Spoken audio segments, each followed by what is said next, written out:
Hello YouTube, it's Chris, and today I'm going to be doing an installation for Hanshow's new Ultra Mini driver screen. If you remember, I was an early adopter of the original 10-inch screen, so I'm going to show some video of that as well, because there's going to be some features that I'm going to lose by going to the ultra small screen.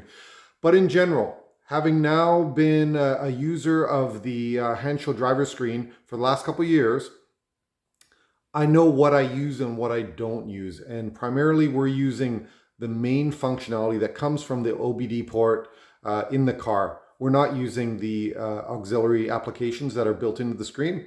So I think this is actually going to be pretty good. It's a smaller screen. It's going to sit more integrated on my driver's column. So I think it's going to be a good addition. What I'm going to do though, if you haven't watched that video of my original installation, I have the Intel processor in my car, and the connection for these screens is way up inside of the car. And I don't want to fight with that again. It was a bit of a tough installation.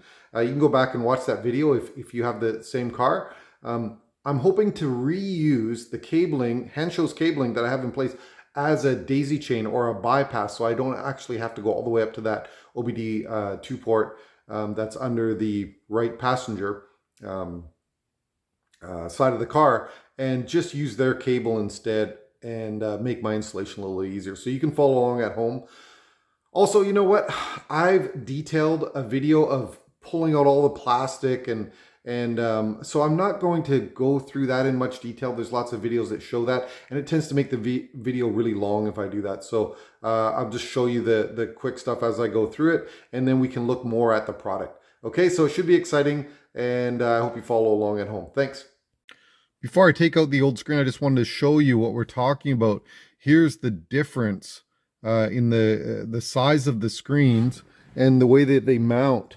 You can see this new one is built into a plastic that sits right on the column. So it's going to look very integrated and like an OEM product. The other one looks pretty integrated as well. It fits in on your dash. And some people, one concern is that this is actually your air vent in a Tesla Model 3. And some people say that it blocks airflow. So this new one, you can see, is quite a bit different design. It's going to replace it in here, and won't block the airflow, but a much smaller screen. So here's my current screen. It's the original 10-inch screen that Hansshow put out, and I've had it for a couple years now. And what I'm finding now, having used this for a couple years, is I'm usually only use this main screen right here. They did have other options like navigation. They've got a front camera that I've also installed. I've made videos of all this stuff, so you can go back and look at them. They do have CarPlay, but I'm not a Apple user, so I use Android Auto, and for that I have to be wired. So it means you have to plug your phone each time you want to use it. So I find myself not doing that. Okay, so here's one of my issues with the Hansshow driver screen, the 10-inch.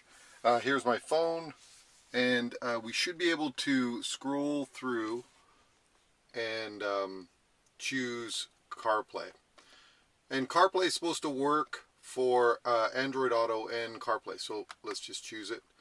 And what it does, it uses this third-party app to connect to the phone. It's supposed to do wireless connection. You can see down here that it's looking for the wireless connections. Okay, so now that I've plugged in a USB-C cable to my phone, I've got wired Android Auto. So now you can just see, you click the CarPlay, click it over, it's going to come on here and say wait.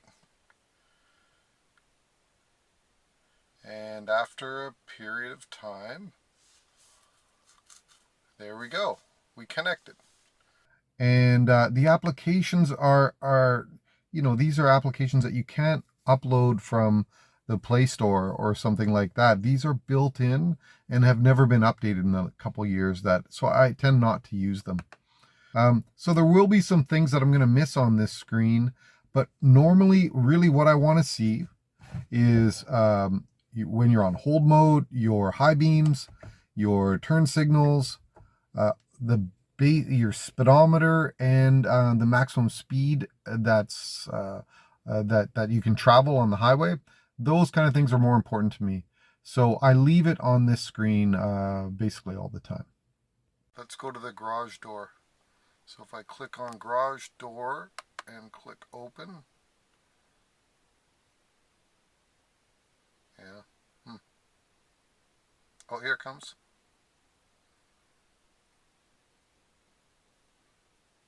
Okay, there you go. So this is one of the benefits of the Hansshow 10-inch screen, is that it brings in features from your mobile phone to the display. The Ultra Mini Screen doesn't do that. It only has information from the car.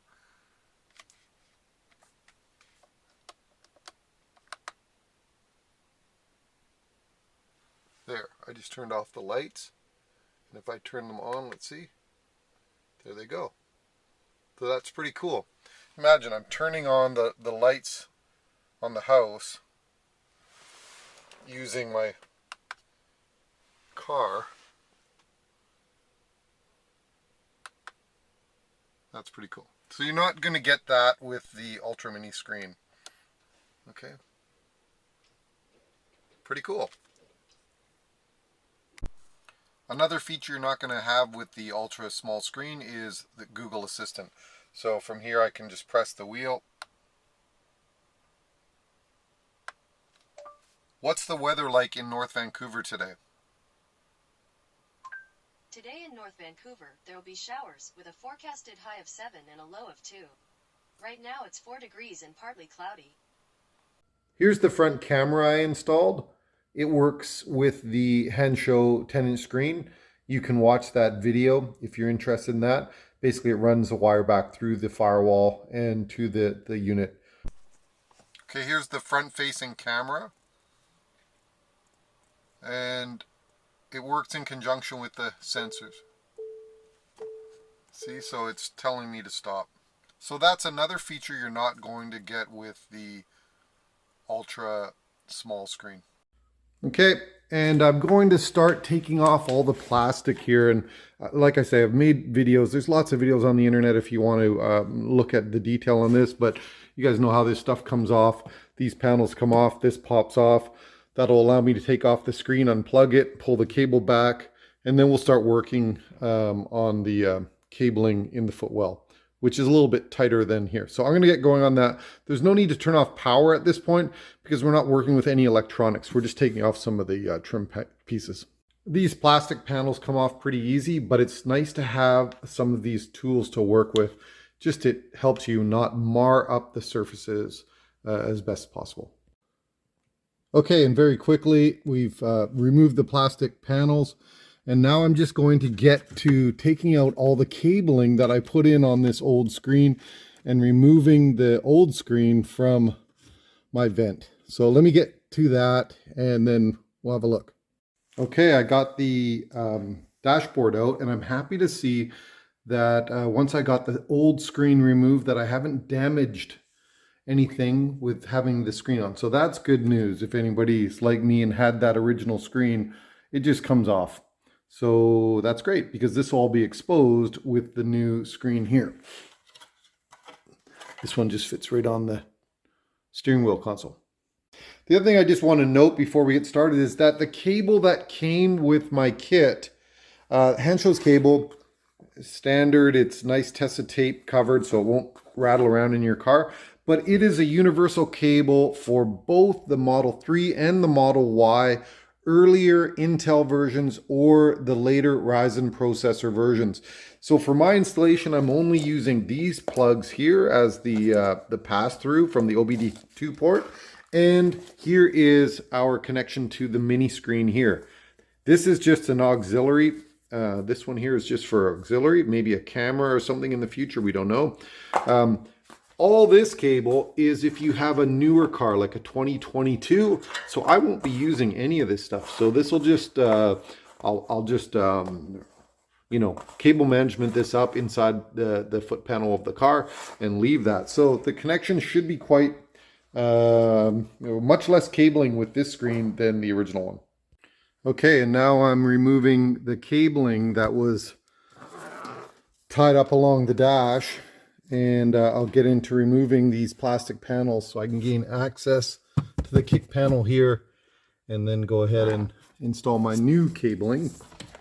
So this is the old GPS receiver that was in. I don't need that anymore because the new panel, or the new screen doesn't support GPS. You just use your regular Tesla screen for that. Okay, so let me get to pulling this apart. Okay, I'm moving along pretty well. What I've got down to is the kick panel here. And remember, my installation is going to be a little bit different because I've got a few different Hansshow products in my car.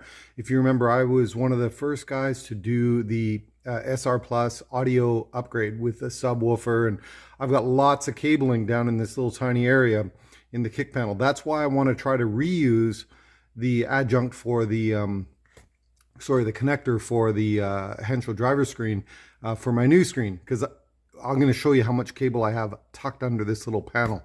Have a look.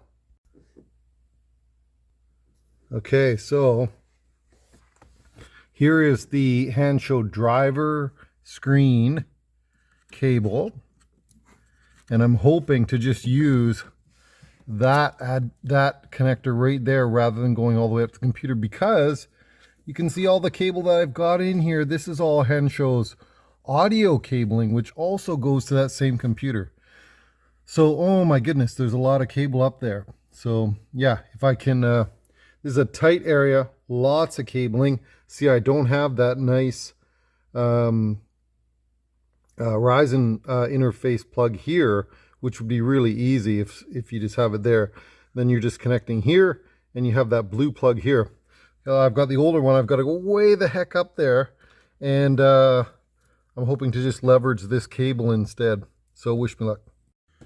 Okay, I'm back, and I've got everything done, but or everything in place.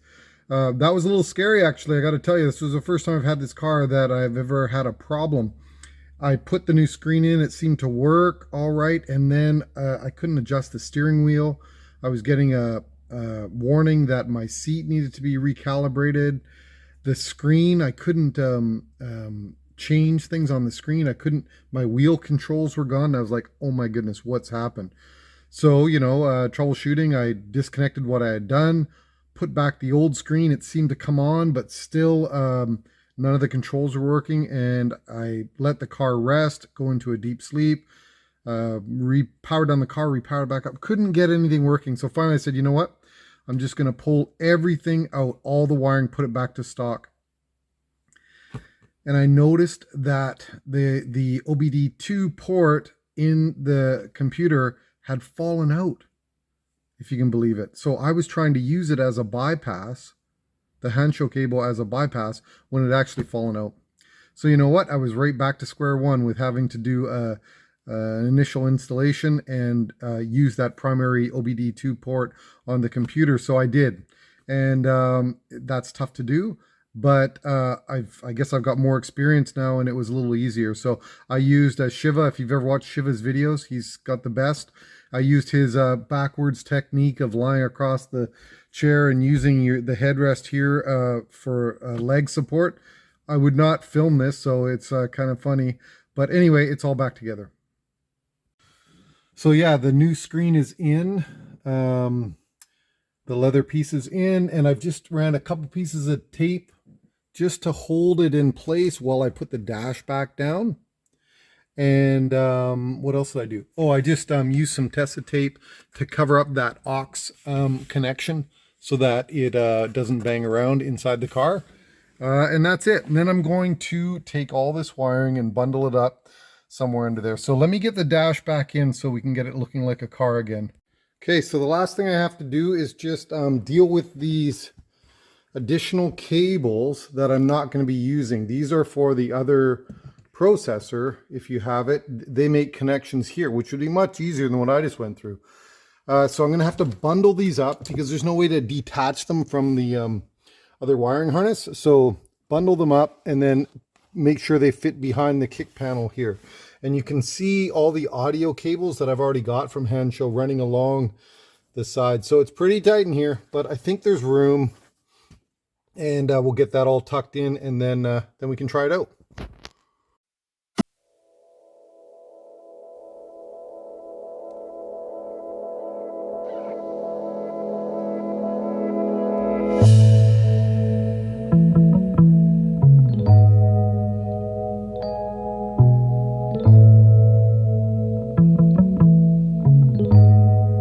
So let's hit autopilot again, see if that comes on. Okay, so there's the information it's showing. It's showing the temperature. It's showing, I don't know if you can see that with this camera, showing temperature. It's showing the speed limit in this area, 50, and that I'm traveling 57 kilometers an hour, which is correct. And shows the correct PSI in my tires, 318, and the gear selection I'm in, 84% battery, and my range of 300.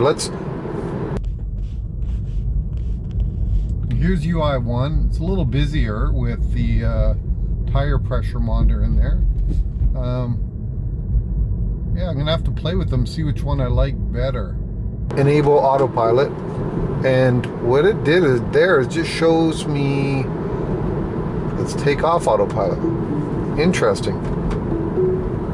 I turn on autopilot and it shows me that my auto headlights are enabled. That's funny, eh? Okay, whatever. Let's see. Hazards work. Turn signals. Yep. So yeah, success. I'm going to take the win on that one. It was a bit of a struggle, and I'm so happy it went in. I'm really excited about it. You know, Tesla Model 3 is such a popular car. There's so many people making excellent products that keep your car fresh.